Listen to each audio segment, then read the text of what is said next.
श्री कृष्णा। राधे राधे दोस्तों, आज मैं आप लोगों को लड्डू गोपाल की एक ऐसी दिल को छू लेने वाली बिल्कुल सत्य लीला कथा सुनाऊंगी, जिसे सुनकर आप सभी का हृदय अपने लड्डू गोपाल के लिए करुणा से भावुक हो जाएगा। दोस्तों, एक भक्त और भगवान के बीच का रिश्ता कितना गहरा और पावन होता है, ये आप सभी भक्त जो अभी इस वीडियो को देख रहे हैं, जो लड्डू गोपाल की सेवा करते हैं, वो समझ सकते हैं।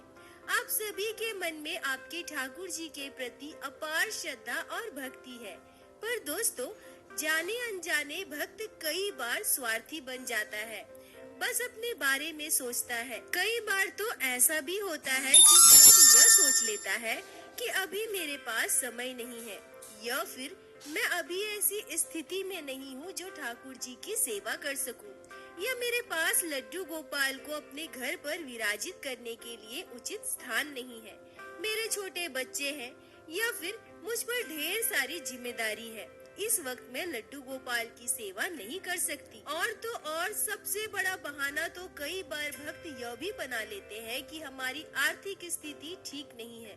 अगर लड्डू गोपाल को हमसे सेवा लेनी है तो वो हमारा सब कुछ ठीक कर दे, फिर हम अपने घर लड्डू गोपाल को लेकर आएंगे और उनकी सेवा भी करेंगे।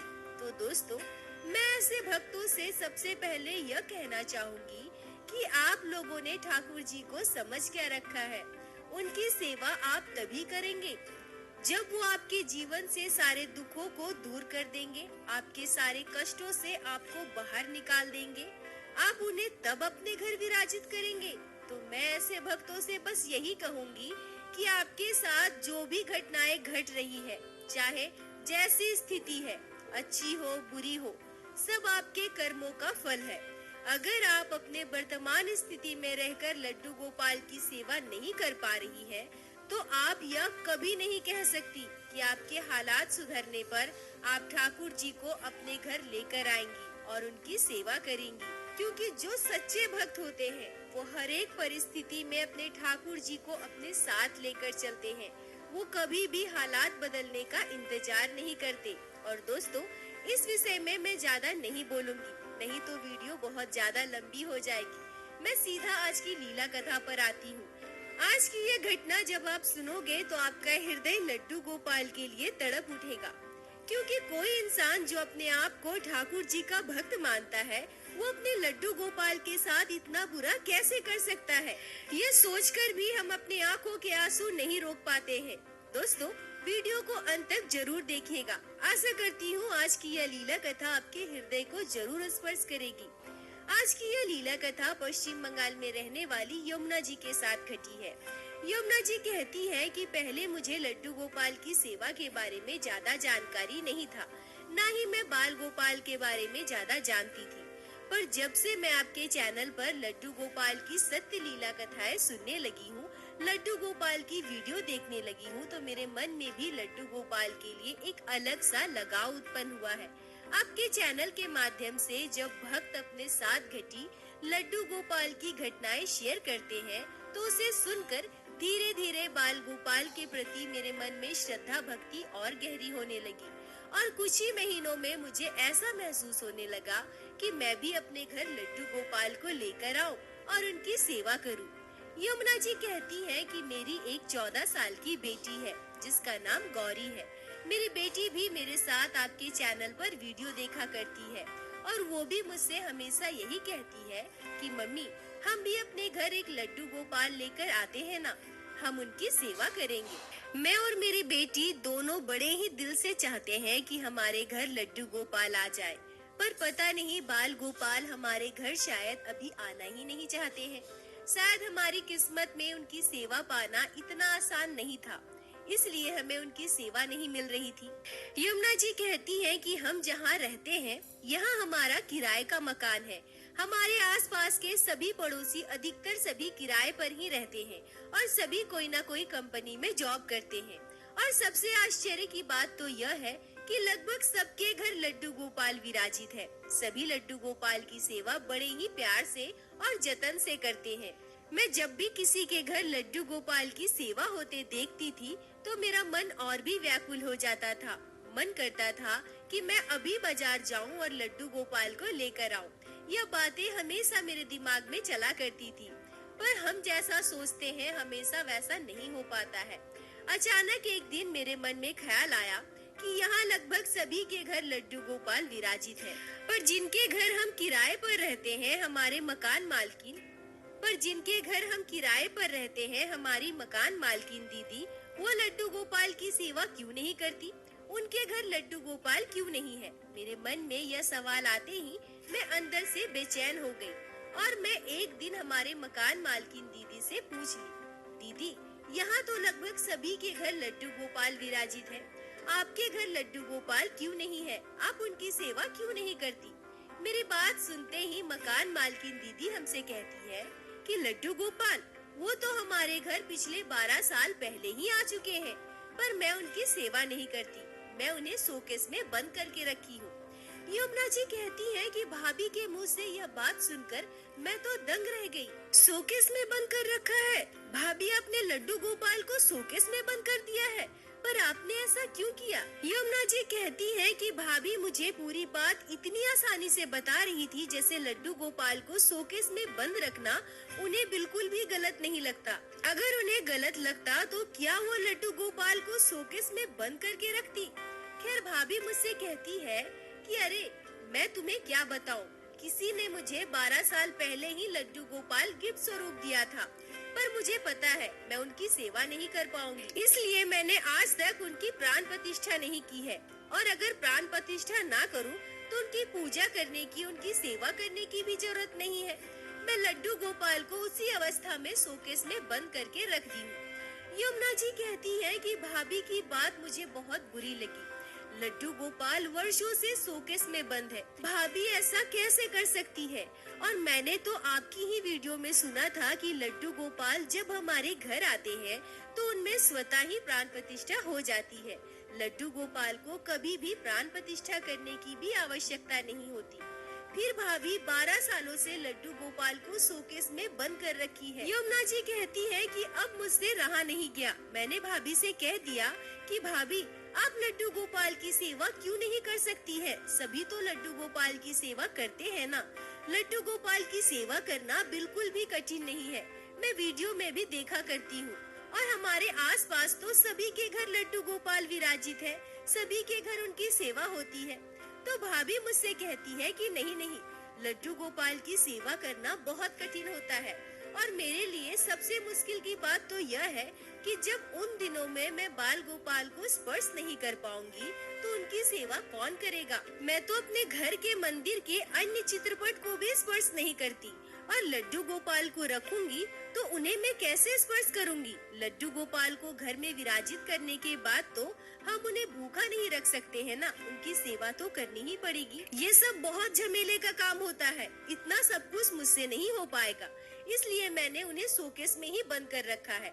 ना ही उन्हें बाहर निकालना है, ना ही उनकी प्राण प्रतिष्ठा करवानी है, और ना ही मुझे उनकी कभी सेवा करनी है। यमुना जी कहती है कि लड्डू गोपाल की इस दशा को सुनकर मैं मन ही मन खूब रोई थी।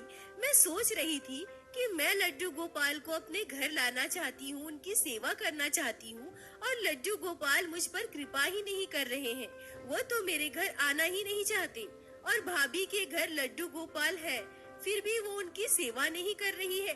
और भाभी कह रही है कि उन्होंने 12 साल से लड्डू गोपाल को शोकेस में बंद कर रखा है। मेरे छोटे से लल्ला को कितनी तकलीफ होती होगी। भूखे प्यासे 12 सालों से छोटे से कन्हैया शोकेस में बंद है। लड्डू गोपाल को और तकलीफ ना देकर अगर भाभी उनकी सेवा करती तो कितना अच्छा होता ना। मैं मन ही मन यह सोचकर बहुत दुखी होकर घर वापस आ गई। मैं घर आकर अपनी बेटी को पूरी बात बताई। मेरी बेटी मुझे उदास देखकर कहती है कि मम्मी आप उदास मत होइए, आप आंटी को जाकर कहिए ना, अगर वो लड्डू गोपाल की सेवा नहीं कर रही है तो वो अपने लड्डू गोपाल हमें दे दे, हम उनकी सेवा कर लेंगे।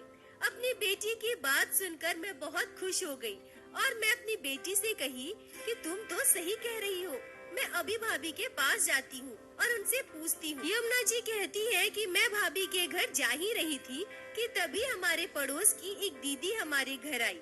उनके घर भी लड्डू गोपाल विराजित है, वो भी बाल गोपाल की सेवा करती है। मैंने उन्हें भाभी के लड्डू गोपाल के बारे में पूरी बात बताई। वो मुझसे कहने लगी कि हाँ, तुम जाकर एक बार पूछ लो। खरीदने के बजाय अगर लड्डू गोपाल हमें कोई गिफ्ट स्वरूप दे या सेवा के लिए दान दे तो यह बहुत शुभ माना जाता है, हमारे परिवार के लिए मंगलकारी होता है। आप जाकर एक बार पूछ लीजिए। यमुना जी कहती है कि फिर मैं तुरंत अपने मकान मालकिन भाभी के घर गई। उनसे मैंने उनके लड्डू गोपाल को हमें देने के लिए आग्रह किया। मैंने उनसे कहा कि भाभी, आप तो 12 वर्षों से अपने लड्डू गोपाल को शोकेस में बंद कर रखी है। आप उनकी सेवा भी नहीं करती, तो आप अपने लड्डू गोपाल मुझे दे दीजिए ना, मैं उनकी सेवा करूंगी। पर उस दिन भाभी ने मेरी बात का कोई जवाब ही नहीं दिया। यूँ कहूँ तो उन्होंने मेरी बात को नजरअंदाज ही कर दिया। मैंने बार बार लगभग 3 बार उन्हें यह बात कही। उन्होंने मेरी बात पर ध्यान ही नहीं दिया। मैं समझ गई कि वो मेरी बात नजरअंदाज कर रही है। मैं हताश होकर घर वापस आ गई। मुझे बहुत बुरा लगा था, पर घर जाकर मेरा मन बिल्कुल भी नहीं लग रहा था। मुझे ऐसा लग रहा था जैसे लड्डू गोपाल मुझे बार बार बुला रहे हैं। बाल गोपाल 12 वर्षों से उस शोकेस में बंद है। भूखे प्यासे छोटे से लल्ला को कितनी तकलीफ होती होगी, यह सोचकर ही मेरे आंखों में आंसू आ रहे थे। मैं खुद को रोक नहीं पा रही थी। कुछ दिनों के बाद थक हार कर विवश होकर मैं दोबारा भाभी के पास गई। मैंने आज फिर से भाभी से कहा, भाभी, आपने तो लड्डू गोपाल को वर्षों से बंद कर रखा है ना। छोटे से बाल गोपाल को कितनी तकलीफ होती होगी। आप मुझे उनकी सेवा दे दीजिए ना, मैं उनकी सेवा करूंगी। पर इस बार मेरी बात सुनकर भाभी ने मुझे पूरी तरह से मना कर दिया। उन्होंने मुझसे कह दिया कि वो मेरे लड्डू गोपाल है, मैं उन्हें बंद करके रखूं या उनकी सेवा करूं, यह पूरी तरह से मेरा मामला है। पर मैं अपने लड्डू गोपाल को किसी को दान नहीं दे सकती। यमुना जी कहती है कि आज भाभी के मुंह से जवाब पाकर मैं बहुत दुखी हो गई थी। मेरे पास करने को और कुछ भी नहीं था। अंततः हार कर मन उदास करके आंखों में आंसू लेके मैं घर वापस आ गई। यमुना जी कहती है कि मुझे इतना दुखी देखकर, मेरी ऐसी हालत देखकर मेरे परिवार में सभी बहुत परेशान हो गए। मेरी बेटी मुझे इतना परेशान देखकर कहती है कि मम्मी, हम तो वैसे भी लड्डू गोपाल को अपने घर लाने का सोच रहे थे ना, हमें तो लड्डू गोपाल की सेवा करनी ही है। अगर आंटी ने अपने बाल गोपाल को हमें देने से इनकार कर दिया है तो कोई बात नहीं, चलिए ना, हम बाजार जाकर दूसरे लड्डू गोपाल को लेकर आते हैं। यमुना जी कहती है कि मेरी बेटी की बात मेरे दिल को स्पर्श कर गई। मैंने सोचा कि हाँ, गौरी तो बिल्कुल सही कह रही है। वैसे भी हम तो लड्डू गोपाल को अपने घर लाने की सोच ही रहे थे। अगर भाभी अपने लड्डू गोपाल की सेवा हमें नहीं देना चाहती तो हम उनसे जोर जबरदस्ती तो नहीं कर सकते ना। हम कल ही बाजार जाकर लड्डू गोपाल को लेकर आएंगे। फिर अगले दिन मैं और मेरी बेटी दोनों मिलकर बाजार गए। पर बाजार जाकर हमारे साथ एक आश्चर्य करने वाली घटना घटती है। हमने लगभग हर एक दुकान में देख लिया था, पर हमें हमारे बाल गोपाल नहीं मिल रहे थे। हमें कोई भी लड्डू गोपाल पसंद ही नहीं आ रहे थे, या फिर यूँ कहूँ तो जितने बड़े साइज के जैसे लड्डू गोपाल हम ढूंढ रहे थे वैसा हमें मिल ही नहीं रहे थे। अब मैं और भी ज्यादा परेशान हो गई। अपनी बेटी गौरी से कहने लगी कि देखो ना बेटा, शायद लड्डू गोपाल हमारे घर जाना ही नहीं चाहते, इसलिए तो तब से हम एक के बाद दूसरे दुकान में घूमे जा रहे हैं, पर हमें वो कहीं नहीं मिल रहे। हमें लड्डू गोपाल मिल ही नहीं रहे हैं। मैं बहुत भावुक हो रही थी। तभी मेरी बेटी कहती है कि मम्मी, आप परेशान मत होइए, एक और दुकान बचा है ना, चलिए ना, हम वहाँ जाकर देखते हैं और आप देखना, हमें हमारे लड्डू गोपाल आज ही मिल जाएंगे। फिर मैं अपनी बेटी के साथ उस अंतिम दुकान पर जाती हूँ। अंतिम दुकान में पहुँचकर जब हम दुकानदार से कहते हैं कि हमें लड्डू गोपाल लेना है, तो वहाँ भी हमारे साथ एक चौंकाने वाली घटना घटती है।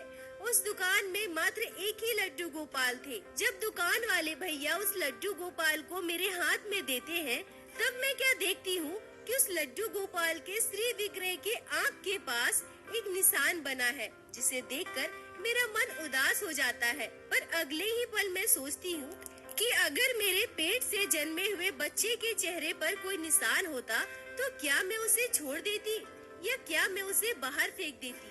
नहीं ना, इसी भाव के साथ मैं लड्डू गोपाल को लेकर घर आ गई और लड्डू गोपाल के साथ साथ उनकी पोशाक, उनकी ज्वेलरी, उनका बेड, उनका झूला और जरूरत की सारी चीजें मैंने खरीद लिया। यमुना जी कहती हैं कि मैं आपके वीडियो में ही सुनी हूँ कि लड्डू गोपाल की प्राण प्रतिष्ठा करने की आवश्यकता नहीं होती है। जब हम उन्हें अपने घर लेकर आते हैं तो उनमें स्वतः ही प्राण आ जाते हैं। मैंने भी बिल्कुल वैसा ही किया। लड्डू गोपाल को पंचामृत से स्नान करवाया और उन्हें पोशाक पहनाकर सुंदर सा श्रृंगार किया और लड्डू गोपाल को भोग लगाकर अपने घर के मंदिर में विराजित कर दिया।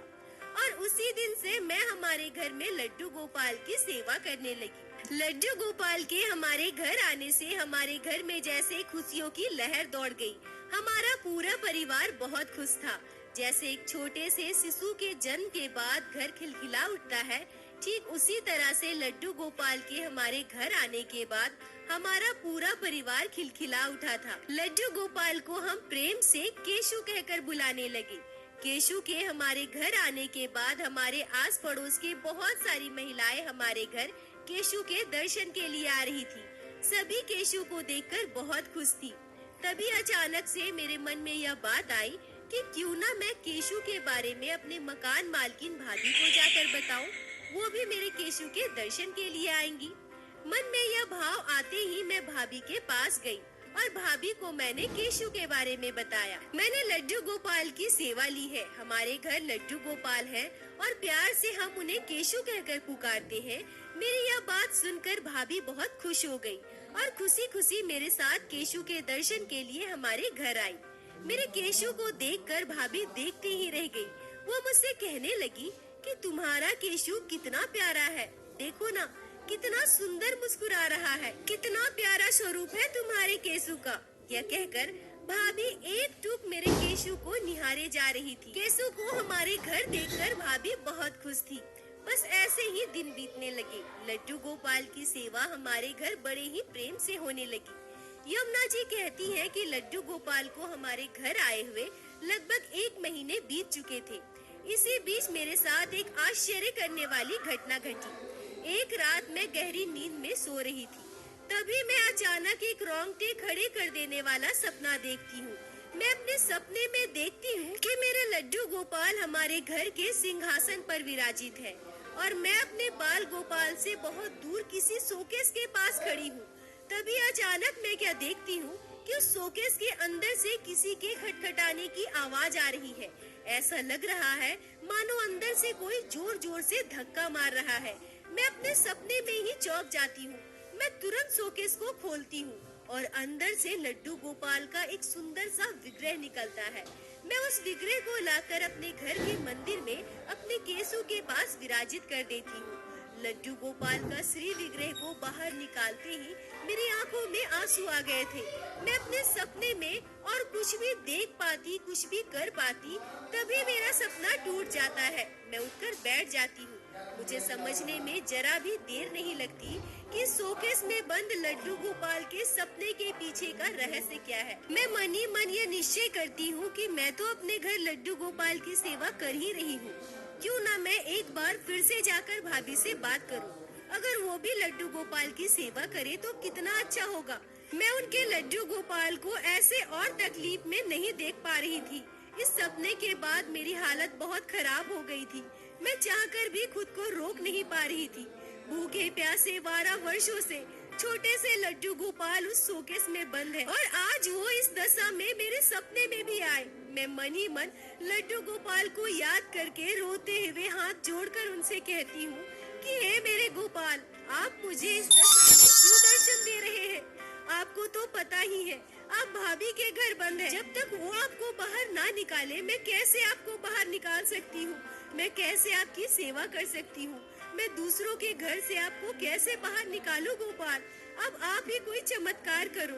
दोस्तों क्षमा कीजिएगा, पर मैं लीला कथा के बीच एक बात कहना चाहूंगी कि कृपया करके अगर किसी के घर भी लड्डू गोपाल इस तरह से बंद है या उनकी सेवा नहीं कर पा रहे हैं, तो कृपया कर किसी ऐसे भक्त को अपने लड्डू गोपाल को दे दीजिए जो उनकी सेवा करना चाहते हैं, या फिर अगर आपसे वो भी नहीं हो पा रहा है तो किसी मंदिर में दान दे दीजिए, कम से कम वहाँ लड्डू गोपाल की सेवा तो हो पाएगी। पर हाथ जोड़कर मैं सभी भक्तों से निवेदन करती हूँ कि कृपया बाल गोपाल के साथ ऐसा ना करें। हम भक्तों को बहुत दुख होता है। और सबसे महत्वपूर्ण बात, लड्डू गोपाल की सेवा लेने से पहले 1000 बार सोच लेना चाहिए। अच्छे से जान लेना चाहिए कि आप उनकी सेवा कर पाएंगे भी या नहीं। आप लड्डू गोपाल को अपने घर ले तो आते हैं, पर वो कोई खिलौने की चीज नहीं है कि जब मन किया अपने घर लेकर आ गए, 10 दिन उनकी सेवा किए और जब मन भर गया तो उन्हें बंद करके रख दिया। ये बहुत बड़ा पाप है, ऐसा बिल्कुल भी ना करें। क्षमा कीजिएगा दोस्तों, अब मैं लीला कथा में वापस आती हूँ। यमुना जी कहती है कि मन में एक आस लिए अगले ही दिन मैं भाभी के घर फिर से जाती हूँ। मैं भाभी से कहती हूँ कि भाभी, अब तो हम सभी लड्डू गोपाल की सेवा करने लगे हैं और आपके मन में बस यही चिंता है ना, जब आप अशुद्ध अवस्था में होंगी, आप लड्डू गोपाल को स्पर्श नहीं कर पाओगी, तो आपकी लड्डू गोपाल की सेवा कौन करेगा? तो आप उसकी चिंता बिल्कुल मत कीजिए, तब मैं आपके कान्हा की सेवा कर लूंगी। अब आप उनके लिए जरा भी परेशान मत होइए। यमुना जी कहती है कि आप सभी यकीन नहीं करोगे। मेरी बात सुनते ही आश्चर्यजनक तरीके से भाभी एक ही बार में मान गई। वो भाभी जो 12 वर्षों तक लड्डू गोपाल को शोकेस में बंद कर रखी थी, अचानक से उनमें ऐसे बदलाव आ गया, यह देखकर मैं भी दंग थी। मेरी बात सुनकर भाभी इतनी प्रसन्न हो गई, ऐसा लग रहा था मानो वो वर्षों से मेरा ऐसा कहने का इंतजार कर रही हो। भाभी तुरंत मुझसे कहती है कि हाँ यमुना, तुम्हें पता है मैं कई दिनों से यही सोच रही थी। जब मैं छत पर जाती थी और देखती थी ना कि तुम्हारे केशू के छोटे छोटे कपड़े छत पे सूख रहे हैं, तो मेरा मन बहुत करता था कि मैं भी अपने लड्डू गोपाल को बाहर निकालूं और उनकी सेवा करूं। आज तुमने मेरी बहुत बड़ी मुसीबत दूर कर दी है, तो फिर ठीक है, आने वाले पूर्णिमा के दिन हम पंडित जी को बुलाकर लड्डू गोपाल का अभिषेक करवाएंगे और उसी दिन से मैं लड्डू गोपाल की सेवा करूंगी। यमुना जी कहती है कि भाभी के मुंह से यह बात सुनकर मुझे इतनी प्रसन्नता हो रही थी कि आप सभी को मैं शब्दों में नहीं बता सकती। मैं खुशी खुशी अपने घर आती हूँ और घर आकर अपने घर में सभी को यह बात बताती हूँ। 12 वर्षों से बंद लड्डू गोपाल शोकेस से बाहर आएंगे और उनकी सेवा होगी। यह सुनकर मेरे परिवार में सभी बहुत प्रसन्न थे और तभी हमारे जीवन में घटी एक आश्चर्य करने वाली घटना। यमुना जी कहती है कि जैसा कि मैं आप सभी को पहले ही बताई हूँ कि मैं शुरू से ही भाभी के लड्डू गोपाल की सेवा करना चाहती थी, पर मुझे तो वो सौभाग्य नहीं मिला। तभी पूर्णिमा के दिन, जिस दिन लड्डू गोपाल की सेवा भाभी अपने घर में प्रारंभ करने वाली थी, उसी दिन सुबह सुबह भाभी अपने लड्डू गोपाल को हाथ में लेकर हमारे घर आती है। मैं जैसे ही घर का गेट खोलती हूँ, पहली बार मैंने भाभी के लड्डू गोपाल के दर्शन किए थे। भाभी अचानक से अपने लड्डू गोपाल को मेरे हाथ में पकड़ा देती है और मुझसे कहती है, देखो ना, शोकेस में बंद पड़े पड़े लड्डू गोपाल कितने काले पड़ गए हैं। मैं कब से लड्डू गोपाल को साफ करने की कोशिश कर रही हूँ, साफ हो ही नहीं रहे हैं। अब तुम कैसे भी करके इन्हें साफ कर दो, मैं घर जा रही हूँ, मुझे बहुत सारा काम है, बहुत सारी तैयारी करनी है। यह कहकर भाभी अपने लड्डू गोपाल को मेरे हाथ में पकड़ाकर अपने घर चली जाती है। यमुना जी कहती है कि मेरी आंखों से आंसू बह रहे थे। मैं खड़े खड़े बाल गोपाल को हाथ में लेकर रोए जा रही थी। मैं सब कुछ भूल चुकी थी। पहले ही दिन लड्डू गोपाल के स्नान श्रृंगार का सौभाग्य मुझे मिल रहा था। यह सोचकर मेरी खुशी का ठिकाना नहीं था। मैं लड्डू गोपाल को लेकर अपने घर आती हूँ। दही शक्कर से अच्छे से बाल गोपाल को साफ करती हूँ। तभी मेरी बेटी गौरी मुझसे कहती है कि मम्मी, हम तो पहले से ही चाहते थे कि लड्डू गोपाल की सेवा हम करें, पर आज से जब आंटी के घर इनकी सेवा प्रारंभ हो रही है और आज पहले ही दिन जब लड्डू गोपाल हमारे घर आ गए हैं, तो क्यों ना हम इन्हें सुंदर सा श्रृंगार करके इनके घर भेजें। फिर मेरी बेटी तुरंत बाजार गई और लड्डू गोपाल के लिए एक सुंदर सा पोशाक, श्रृंगार का सामान खरीद कर लेकर आई। हमने लड्डू गोपाल को सुंदर पोशाक पहनाया, उनका सुंदर सा श्रृंगार किया और फिर मैं लड्डू गोपाल को लेकर भाभी के घर गई। भाभी तो अपने लड्डू गोपाल को देखते ही रह गई और उसी दिन से भाभी के घर लड्डू गोपाल की सेवा प्रारंभ हो गई। दोस्तों, एक बात जरा सोचिएगा, अगर उस दिन मकान मालकिन भाभी लड्डू गोपाल की सेवा यमुना जी को दे देती, तो क्या आज वो खुद लड्डू गोपाल की उनकी सेवा कर पाती। उनके मन में जो लड्डू गोपाल के लिए इतना प्रेम है, इतनी भक्ति है, क्या वो कभी बाहर आ पाता? नहीं आ पाता ना। शायद इसीलिए लड्डू गोपाल यमुना जी के पास नहीं गए, क्योंकि वो अपने भक्त के मन में प्रेम जगाना चाहते थे, अपने लिए भक्ति जगाना चाहते थे। और अंत में लड्डू गोपाल अपने ही घर प्रतिष्ठित होकर सेवा ले रहे हैं। दोस्तों, यह भी बिल्कुल सही ही कहा जाता है कि समय से पहले हमें कभी कोई चीज नहीं मिलती, चाहे वो भगवान की भक्ति ही क्यों ना हो। यमुना जी, आपका बहुत बहुत धन्यवाद, जो आपने लड्डू गोपाल की इस अद्भुत लीला कथा को हमारे साथ शेयर की, जिसे मैं हमारे चैनल के माध्यम से बाकी सारे भक्तों तक पहुंचा सकी। अपना साथ और प्यार ऐसे ही बनाए रखें। और दोस्तों, मेरे साथ एक बार प्रेम से कहिए, बोलो बाके बिहारी लाल की जय, लड्डू गोपाल की जय, जय जय।